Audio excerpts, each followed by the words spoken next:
특히 뭐 단테나 일리아드 오디세이, 그다음에 뭐 모비딕 같은 그런 유명한 고전문학 작품을 진짜로 한번 제대로 한번 읽어보고 싶다 생각하시는 분들에게는 이 책이 굉장히 도움이 많이 될 것 같습니다. 자, 그럼 시작하겠습니다. 어린 시절에는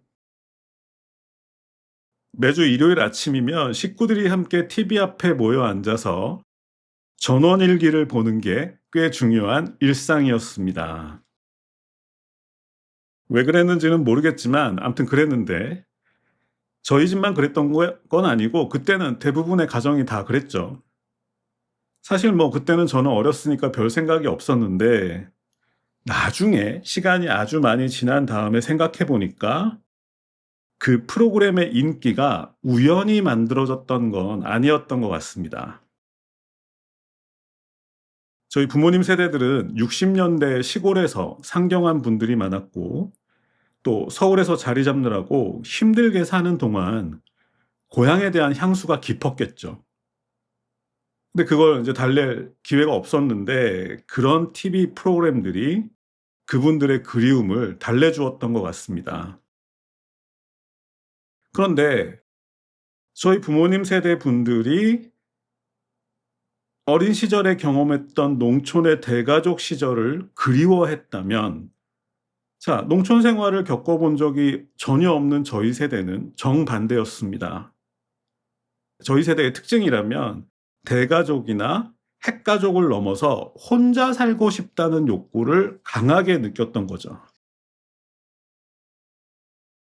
그게 벌써 한 40년 전입니다. 자, 그렇게 시간이 흘렀고 저 개인적으로는 한국 사회의 개인주의를 선언한 소설 한 권이 있다고 생각하는데 그것은 지난 2005년 발표된 김애란 작가의 달려라 아비였습니다. 벌써 20년 됐죠. 그 소설에 담겨 있는 내용은 언젠가 다가올 개인주의 사회를 예언하는 것이 아니라 이미 혼자 살고 있다는 것을 전제로 그들이 겪고 있는 일들을 말하고 있었습니다. 그러니까 한국 사회에 개인주의가 자리 잡은 것도 벌써 20년이 지났다는 거죠. 자, 결국 제가 어린 시절에 전원일기를 보면서 꿈꿨던 개인주의 사회가 완벽하게 실현된 거죠.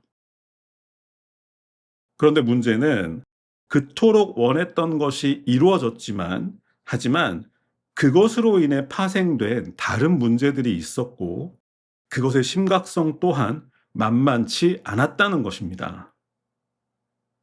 결국 개인주의는 허무로 귀결될 수밖에 없다는 것인데, 좀 더 자세하게 말하자면 현대사회에서 인간은 아무리 자신을 갈아 넣어도 결코 결핍 상태에서 벗어날 수 없고, 그리고 그것은 점점 더 심해지기만 한다는 거죠.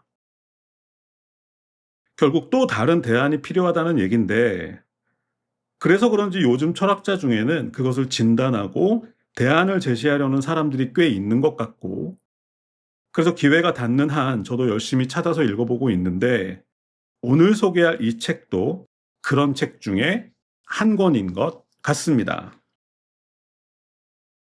자, 오늘 소개할 작품은 미국 철학자이자 버클리대 철학 교수였던 휴버트 드레이퍼스의 모든 것은 빛난다입니다. 원문 제목도 All Things Shining입니다. 이 책은 지난 2011년도에 발표되었고요. 그리고 작가분은 2017년도에 돌아가셨다고 합니다. 그리고 저자분의 전공은 현상학, 실존주의, 그리고 문학 철학이었다고 합니다. 이 책을 한마디로 정의하면 현대인의 허무가 한계에 다다른 상황에서 그것을 타개하기 위해 어떤 방법이 있을지 모색하는 책이라고 할 수 있을 것 같습니다. 그리고 거기에 더해서 이 책만이 가진 아주 특별한 매력이 있는데 그것은 저자가 현대인들이 느끼는 허무가 한계에 다다르게 된 과정을 살펴보고 그것에 대한 해결책을 제시하면서 그것을 더 깊게 설명하기 위해서 고전 문학을 인용하고 있다는 것입니다. 결국 독자는 이 책을 읽는 동안 현재 자신이 느끼고 있는 허무의 상태를 진단해 볼 수 있고, 게다가 호메로스의 오디세이아나 단테의 신곡 또는 허먼 멜빌의 모비딕 같은 위대한 고전 문학 작품에 대한 이해도도 함께 높일 수 있게 되는 거죠.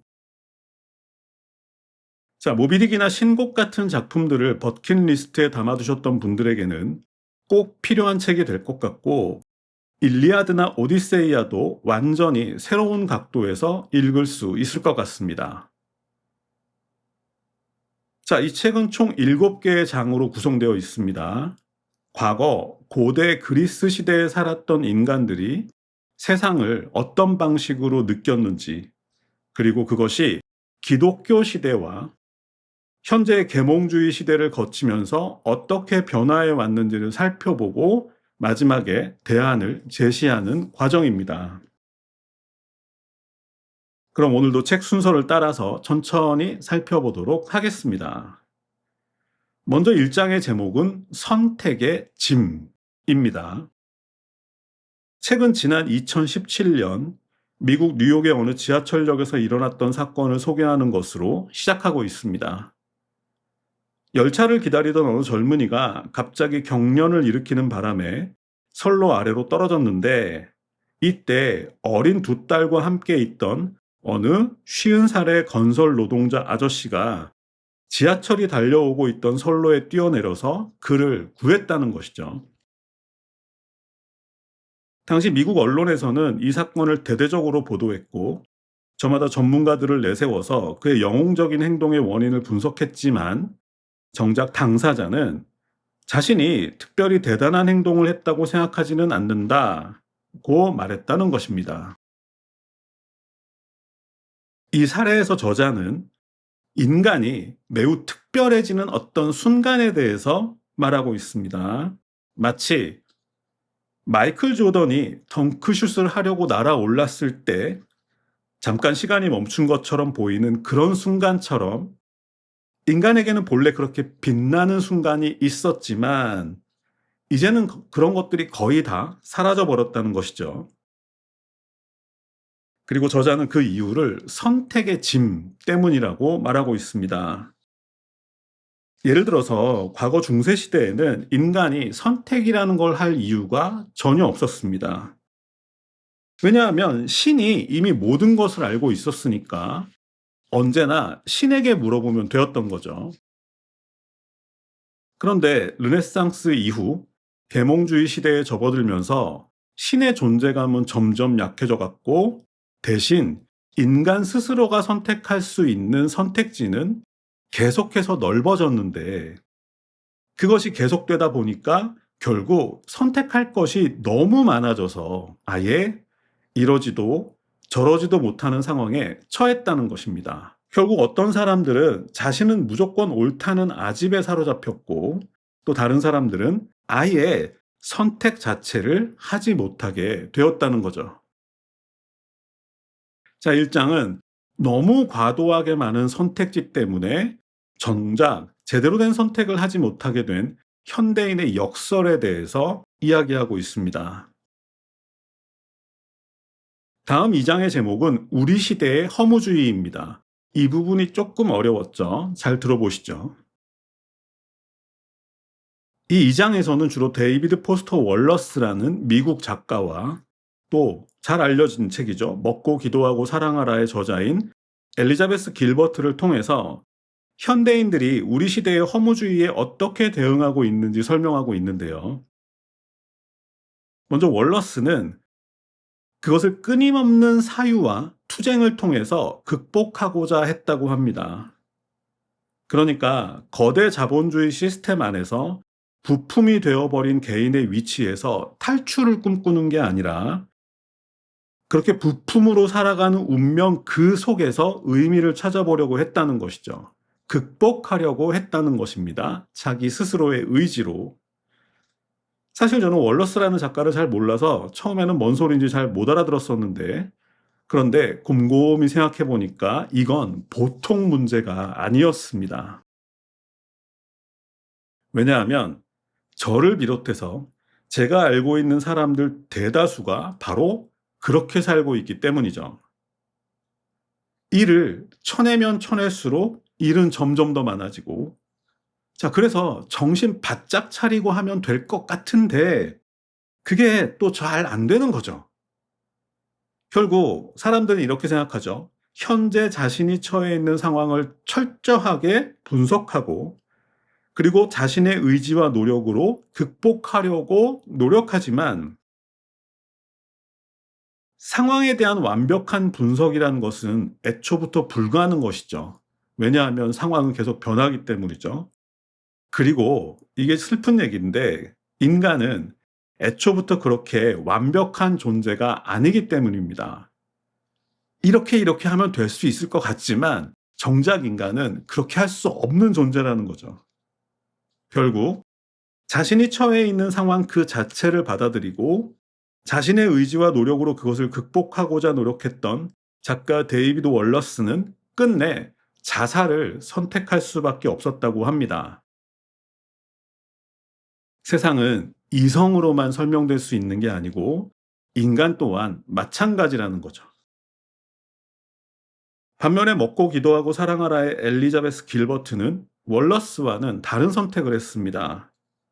그녀는 월러스 같은 천재들이 자기 스스로의 힘으로 인간의 한계를 극복하려고 노력하다가 결국 몰락하게 된다는 것을 잘 알고 있었고, 그래서 위대한 작품은 작가의 노력과 함께 신의 은총이 있어야 한다고 생각했습니다. 결국 그렇게 함으로써 한 개인이 성공이나 실패, 모든 것을 떠안아야 하는 부담에서 벗어날 수 있었지만, 하지만 이 책의 저자는 엘리자베스 길버트의 선택에도 문제가 있다고 지적하고 있습니다. 길버트가 선택한 그 방식은 자칫 인간을 무책임한 상태로 만들 수 있기 때문인데요. 어쨌든 저자는 허무주의에 대한 데이빗 월러스와 엘리자베스 길버트의 극단적인 대응 방식을 소개하고, 만약에 정답이 있다면 그 사이 어디쯤엔가 있을 거라는 예감으로 이 장을 마무리하고 있습니다. 참고로 이 장에서는 종교개혁을 이끌었던 마르틴 루터에 관한 일화도 함께 소개하고 있는데요. 루터는 젊은 시절에는 끊임없이 자신의 잘못을 뉘우침으로써 마치 월러스처럼 스스로를 언제나 깨끗한 상태로 유지하기 위해서 노력했다고 합니다. 그런데 그러다가 그가 너무 자주 고해소에 찾아와서 자질구레한 잘못들을 고백하는 바람에 마침내 그것에 지친 그의 고해 담당 신부가 가서 아버지라도 죽이고 다시 돌아오라 고 했을 정도인데, 그런데 그랬던 마르틴 루터도 나중에는 길버트처럼 구원은 신의 은총을 통해서만 가능하기 때문에 스스로의 힘으로는 선함을 이룰 수 없다고 믿었다고 합니다. 이 일화는 얼마 전 시지프 신화에 소개했던 키에르케고르의 일화도 정확히 일치하죠. 자신의 지성과 자신의 의지와 자신의 노력으로 정답을 찾고자 평생 동안 노력했지만, 하지만 결과적으로 벽을 느끼고 다시 신에게로 돌아가는 몇몇 사람들에 대한 이야기가 시지프 신화 시간에 나왔었죠. 마르틴 루터도 마찬가지였다고 합니다. 어쨌든 스스로의 의지와 노력으로 뭔가를 이룰 수 있다고 믿었던 월러스나 지나치게 신의 은총이나 영감에 의지했던 길버트의 사례 모두 적절한 해답이 될 수는 없다는 내용이었습니다. 이어지는 3장의 제목은 신들로 가득한 세상입니다. 이제부터 재밌어지는 거죠. 이 장에서 저자는 아직 철학이 구체적으로 발현되기 이전에 고대 그리스인들은 세계를 어떻게 이해하고 있었는지에 대해서 말하고 있습니다. 러셀 서양 철학사를 보면 그리스에서 고대 철학이 발현되기 시작한 시점을 기원전 500년에서 600년 그 지점으로 보고 있습니다. 그런데 그리스 신화가 주로 담겨있는 호메로스의 일리아드 오디세이는 기원전 800년경 무렵에 쓰여졌기 때문에 거의 200년, 300년간의 차이가 있는 거죠.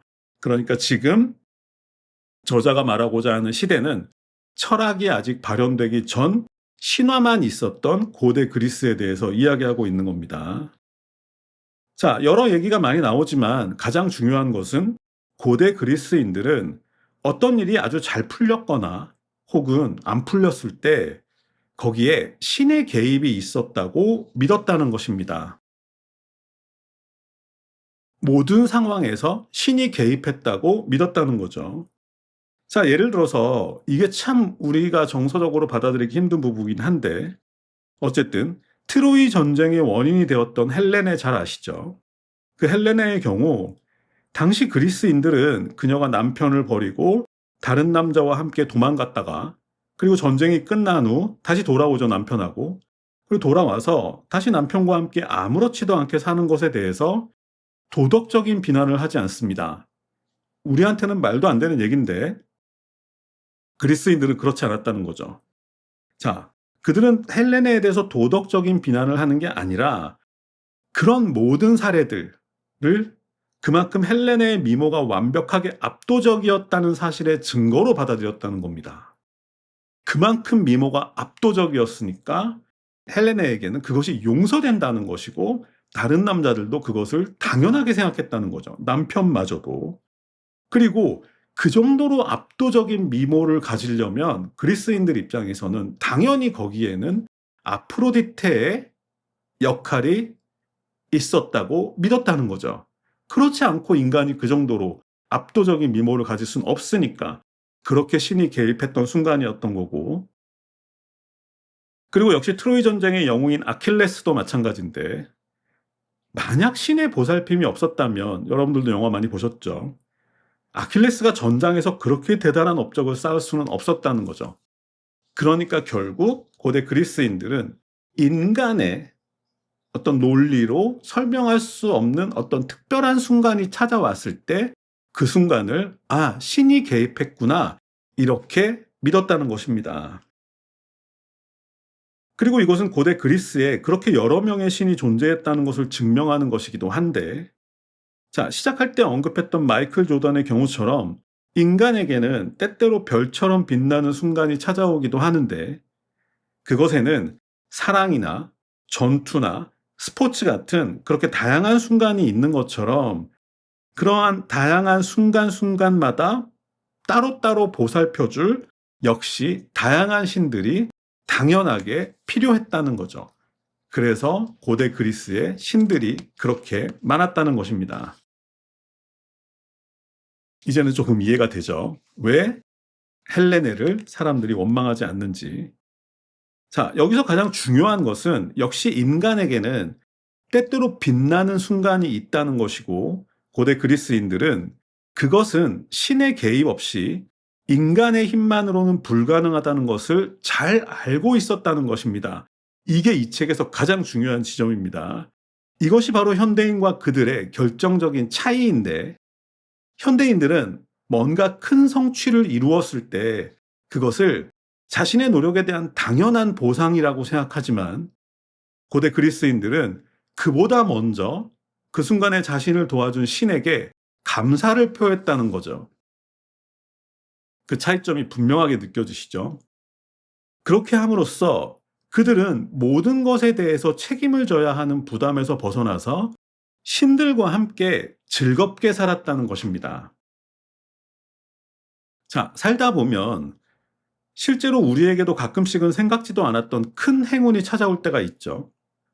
제 경우를 생각해 보면 그런 순간에 저는 그것을 아주 당연하게 받아들였던 것 같습니다. 뻔뻔하게. 당연한 거 아니겠어? 뭐 이 정도로. 그런데 중요한 것은 그런 순간에 저는 단 한 번도 누군가에게 진정으로 감사하다는 생각을 해본 적이 없었다는 건데 이 글을 읽으면서 만약 앞으로 그런 순간이 찾아온다면 그 순간 나를 도와준 어떤 존재에게 감사해야겠구나 하는 생각이 들었습니다. 자, 반대의 경우도 마찬가지죠. 어쩌다가 좋지 않은 결과를 마주하게 되었을 때도 그때 세상을 원망하거나 또 자신을 탓하기보다는 내가 뭔가를 잘못해서 신이 나에게 조금 삐졌나 보다 라고 생각하고 그것을 반성의 기회로 받아들일 수 있다면 암에 걸릴 위험도 조금 줄어들고 세상도 조금 밝아지고 그렇겠죠. 자, 그렇게 여러 명의 신에게 감사하고 살 줄 알았던 고대 그리스 시대도 기원전 500년 무렵 역시 그리스에서 서서히 막을 내리기 시작하는데요. 이어지는 사장의 제목은 유일신의 등장입니다. 감이 오시죠? 그런데 이 이야기는 기독교에서 출발하는 게 아니라 기원전 500년경에 그리스에서 출발하고 있습니다. 자, 기원전 5세기 무렵 그리스에는 비극의 아버지로 잘 알려진 아이스킬로스라는 작가가 있었습니다. 대표적인 작품이 오레스테이아 3부작인데 그 작품을 통해서 그는 인간들과 지금까지 사적인 교감을 나누었던 신들의 위치를 정의롭고 공정한 자리로 이동시켰습니다. 지금까지 신들은 인간들하고 그렇죠. 결혼도 하고 아이도 낳고 이렇게 잘 지냈죠, 친하게. 그런데 아이스킬로스 시대에 이르러서 그리스에서 철학이 발현하면서 뭔가 세상을 공정하게 다스릴 어떤 절대적인 존재가 필요했고 대표적으로 아이스킬로스의 작품에 그것이 반영되었다는 거죠. 결국 신들은 더 높은 곳으로 올라갔다는 겁니다. 그래서 결국 이런 과정을 거쳐서 그리스의 다신주의 시대가 저물고 이제 신들의 역할은 각 개인과의 사적인 교류보다는 국가 전체를 보호하는 역할로 어떻게 보면 격상된 거죠. 하지만 그 덕분에 신과 인간 사이의 거리는 멀어지고 신들은 이제 저 높은 절대적인 곳에 자리 잡게 되었다는 것이고 나중에 기독교도 이런 것들을 받아들였다는 거죠. 자, 이어서 등장하는 인물은 예수입니다. 이 책의 저자는 예수가 유대교의 근본적인 전통을 전복해버렸다고 말하고 있는데요. 이런 것입니다. 자, 유대교는 율법 중심 종교였습니다. 그러니까 인간의 행동을 규정하는 수많은 율법이 있었고, 지금 이슬람이 그렇죠. 유대인들은 그것을 충실히 지키기만 하면 되었습니다. 하지만 예수는 최초로 행동보다 마음이 더 중요하다고 말했습니다. 예를 들어 십계명에는 간음하지 말라는 계율이 있죠. 그런데 예수는 실제로 행동으로 하는 간음보다 마음으로 하는 간음, 즉 인간의 내적 욕망이 외적 행위보다 더 중요하다고 선언했습니다. 결국 이로 인해서 기독교인들에게는 정의롭게 행동하는 것보다 자신의 내적 욕망을 정화하는 것이 더 중요한 목표가 되었고 그 영향은 지금에도 이루고 있죠. 그리고 이 생각은 아직까지 로마 시대였던 4세기 무렵 아우구스티누스에 이르러서 플라톤과 결합하게 됩니다. 자, 원래 기독교는 계시를 중심으로 이루어졌기 때문에 체계적이진 않았어요.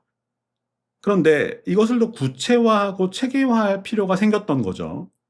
그래서 결국 아우구스티누스는 플라톤으로 대표되는 그리스 철학의 절대 진리에 대한 탐구, 이것이 그리스 철학을 대표하는 말이죠.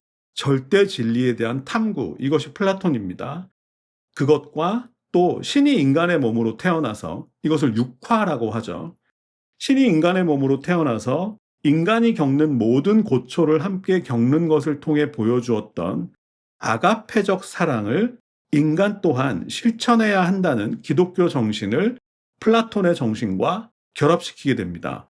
아우구스티누스가 결국 이것은 우리 마음의 단련을 통해서 구원의 길에 다가설 수 있다는 결론으로 귀결되죠. 마음의 단련을 통해서 구원에 이를 수 있어. 이것은 우리에게도 익숙한 얘기죠. 그 사상을 정리한 사람이 기원 후 서기 4세기 무렵에 살았던 아우구스티누스라는 겁니다.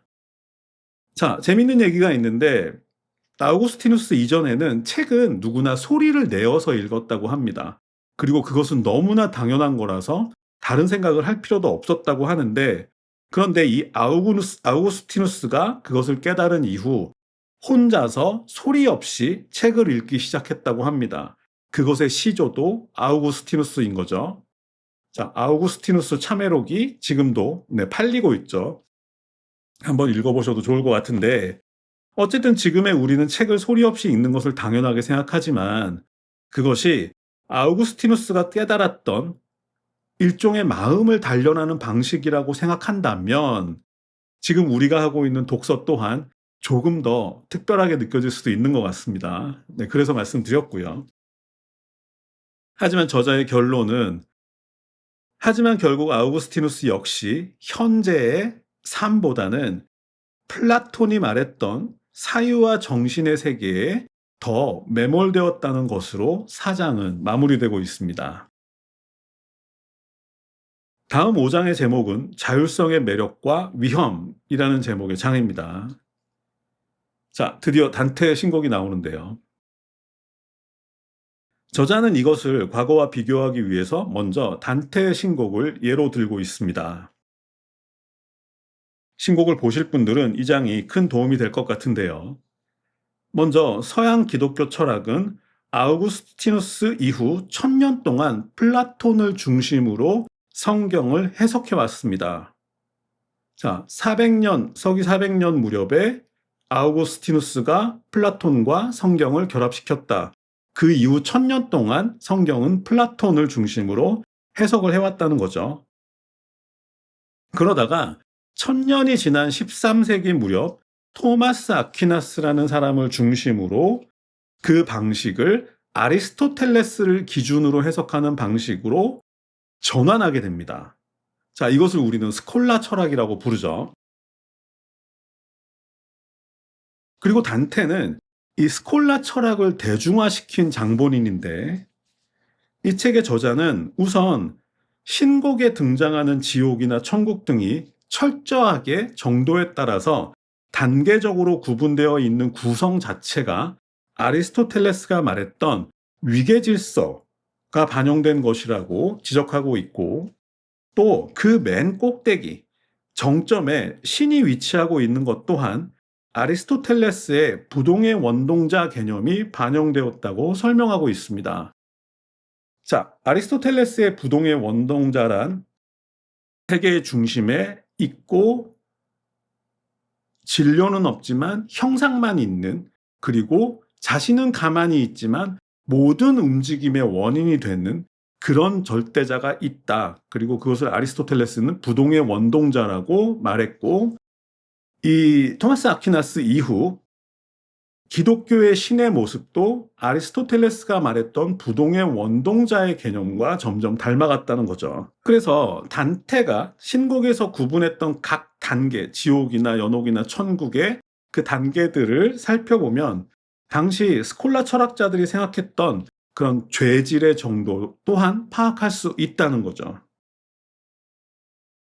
예를 들어서 지옥편을 보면 지옥의 가장 바깥 자리, 가장자리에는 음란하거나 음식이나 재물을 탐하는 영혼들이 갇혀 있고 그리고 그 안쪽 더 깊은 곳으로 내려가면 갈수록 그곳에는 신을 부정하는 영혼들이 갇혀 있다는 것입니다.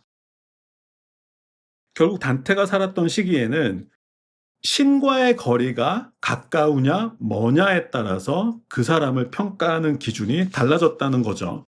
그러니까 신을 닮으려고 노력하면 노력할수록 사람들은 천국에 가까워졌다는 거고 그리고 신을 부정하면 부정할수록 심지어 신을 부정하는 행위가 살인이나 강도나 이런 죄질보다 더 엄하게 생각되었다는 거죠. 이런 기준을 참고해서 신곡을 보면 참고가 되겠죠. 자, 그래서 그것을 통해 우리는 중세시대에는 무엇이 옳고 또 무엇이 그른지 또 무엇을 해야 하고 무엇을 하면 안 되는지 분명한 기준이 있었고 인간은 그 기준만을 보고 살면 되었다는 것을 알 수 있겠죠. 그런데 이 책의 저자는 단테 역시 마지막 천국편에서 자신을 구원해줄 최종 구원자로 자신의 뮤즈인 베아트리체가 아니라 신을 선택함으로써 역시 플라톤 이후 이어져 온 정신세계가 실제 세계보다 더 우월하다는 의식에서 벗어나지는 못했다. 그러니까 현재의 삶보다는 이상적이고 절대적인 세계를 확실하게 우위에 두는 어떤 한계를 보였다. 이렇게 마무리하고 있고요. 그리고 이것은 16세기에 등장한 마르틴 루터를 설명하기 위한 것이기도 한데, 마르틴 루터는 지금까지의 그리스 철학과의 단절을 선언했습니다. 자, 그것이 중요한 건데, 이렇게 말했죠. 인간은 성경의 그럴듯한 해석이 아니라 오직 예수 그리스도의 모습을 담고 배우고 실천하려고 노력할 때 구원받을 수 있다고 선언했습니다. 다른 게 느껴지시죠? 그래서 마르틴 루터는 중세가 끝나고 근대가 시작될 무렵이죠. 이 시기가. 그 무렵에 자, 이제 불확실한 이상세계에서 벗어나서 현재의 삶에 집중할 것을 말했다는 것이고, 그리고 이것은 자연스럽게 17세기 데카르트로 이어집니다. 자, 저자는 예수가 인간의 내적 욕망이 외적 행동보다 더 중요했다고 규정했다면, 데카르트는 인간 자체가 신에 필적할 만큼 완성될 수 있는 존재라고 믿었다고 말하고 있습니다. 인간이 독립하는 거죠. 자, 드디어 인간의 시대가 열렸고 이제 개인은 이 세상의 주체가 되었습니다. 자, 이것을 계몽주의라고 하는데, 하지만 이것에도 근본적인 문제가 있었던 거죠. 그것은 모든 개인 각자가 우주만큼이나 각자가 중요해짐으로써 타인과의 관계가 단절되었다는 것입니다. 나만 중요하니까, 내가 신이니까. 그리고 모든 것을 인간 스스로의 힘으로 해결할 수 있다고 믿은 것은 또한 당연히 허무로 귀결될 수밖에 없었다는 것이죠. 어쨌든 데카르트로부터 출발한 사상은 18세기 칸트에 의해서 결국 인간은 그 자신의 행위에 대해 책임지는 것을 배우는 것이라는 주장으로 정리되었고, 또한 20세기 사르트르 또한 실존주의의 첫걸음은 모든 사람으로 하여금 그의 존재의 주인이 되게 하고 그에게 그의 존재에 대한 전적인 책임을 돌리는 것이다 라고 말했습니다. 자, 우린 이 순간 데카르트, 칸트, 사르트르가 동시에 이해가 됐죠. 참 대단한 저자분인 것 같습니다. 그리고 이것이 지금 우리가 살고 있는 세상인 거죠. 우리는 자유롭다. 하지만 우리의 선택에 대한 모든 결과는 내 자신이 책임진다. 이것이 지금 우리가 살고 있는 현대사회고, 그리고 그것에 대한 장점도 취하지만 부작용도 받아들일 수밖에 없다라는 것입니다. 그래서 결국 데카르트와 칸트, 사르트르를 거쳐서 인간은 드디어 자기 삶의 주인이 되었고 또 주체가 되었지만 그 대가로 허무와 고독을 떠안게 되었다는 것이죠. 자, 이어지는 6장의 제목은 광신주의와 다신주의 사이입니다. 이제 끝나갈 때가 되었으니까 해결책을 모색해야 되겠죠. 지금까지는 어떤 과정을 거쳐서 인간이 허무를 느끼게 되었는지 이것을 설명했다면 이제부터는 해결책을 내놔야 되겠죠. 자, 그래서 6장에서는 주로 허무의 문제를 타개할 수 있는 방법을 모색하고 있는데, 이 장에서 주로 다루는 것이 바로 19세기 중반 1851년이죠. 발표된 허먼 멜빌의 모비딕입니다. 드디어 모비딕이 나왔습니다. 자, 이 책에서는 모비딕에 대해서 아주 자세하게 다루고 있는데, 근데 안타깝게도 시간의 한계가 있으니까 오늘은 핵심적인 내용만 짚어보도록 하겠습니다. 그렇게 해도 모비딕을 이해하는 데 꽤 도움이 될 것 같기도 하고, 오늘 제 얘기를 들어보시고 나중에 모비딕을 보시면 훨씬 더 독서가 맛깔난다고 할까요? 그렇게 될 것 같아요. 자, 간략하게 정리하자면 이 외다리 선장 에이헤브, 성경 속에서 가장 포악했던 왕의 이름을 따온 사람이죠. 이 에이헤브 선장은 절대 진리를 원했던 사람이었다고 합니다. 절대 진리를 추구했던 사람이었다고 하죠. 그러니까 고래랑 싸운다 이게 아니고 고래에게 복수를 한다 이게 아니라, 이 에이헤브 선장은 모비딕이라는 이름의 절대 진리를 추구했던 존재라는 거죠. 그래서 만약 모비딕을 잡을 수만 있다면 자신은 그것을 통해 절대 진리를 붙잡을 수 있다고 믿었다고 합니다. 그리고 그것은 그야말로 광기였고 집착은 그만큼 집요했습니다. 에이헤브 선장의 태도를 이런 방식으로 들어보니까 또 납득이 되죠. 자, 그런데 반면에 반대편에 있는 모비딕은 어땠죠? 모비딕을 끝까지 읽어본 분들이 계시겠지만 태평양에 살고 있는 하얗고 커다란 고래는 에이헤브라는 한 인간에게 아무런 관심이 없었습니다. 그저 자신을 괴롭히는 존재를 떨쳐내려고 했을 뿐이죠. 그리고 그것은 에이헤브가 아닌 다른 누구라도 상관없는 문제였습니다. 고래는 에이헤브가 누군지도 몰랐죠. 자, 이것이 딜레마입니다.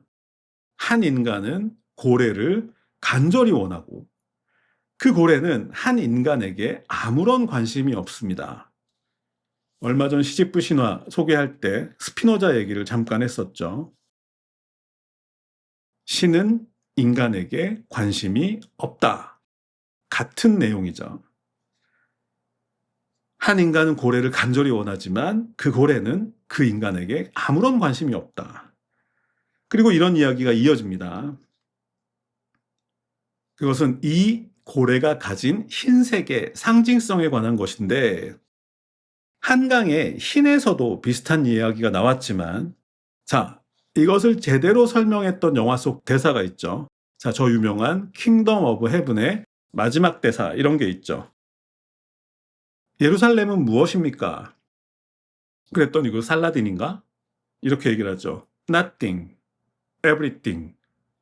그 대사가 정말 기억에 남는데 자, 모든 것이기도 하고 아무것도 아니기도 한 것이죠. 그 흰색이 상징하는 것이 바로 그거라는 겁니다. 그 흰색이 상징하는 것은 모든 것이기도 하고 아무것도 아니기도 한 것이다. 한강의 흰에서도 그런 비슷한 얘기가 나왔었죠. 자, 결국 그런 것을 추구해봤자 얻는 것은 아무것도 없다는 것입니다. 허무라는 것이죠.